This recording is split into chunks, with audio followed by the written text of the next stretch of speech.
তুমি কি জানো সূর্যের আসল রং আসলে কমলা বা লাল নয়? বিজ্ঞানীরা বলেন সূর্যের আলো হলো একদম সাদা রঙের। আমরা পৃথিবী থেকে একে হলুদ কমলা দেখি, কারণ বায়ুমণ্ডল আলো ছড়িয়ে দেয়।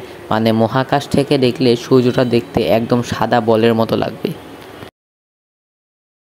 তুমি কি জানো ব্ল্যাক হোল আসলে মহাবিশ্বের সবচেয়ে রহস্যময় জায়গা? এর ভেতরে মহাকর্ষ এত বেশি যে আলো পর্যন্ত পালাতে পারে না। বিজ্ঞানীরা বলেন ব্ল্যাক হোলের ভেতরের সময় আর স্থান পুরো বিকৃত হয়ে যায়।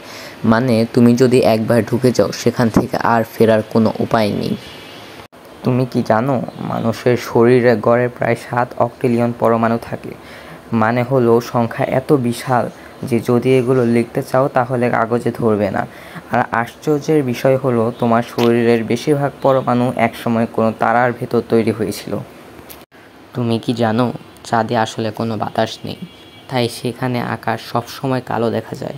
চাঁদে বাতাস না থাকার কারণে একজন মানুষ চিৎকার করলেও অন্য কেউ কিছুই শুনতে পাবে না, কারণ শব্দ ছড়ানোর জন্য বাতাস লাগে।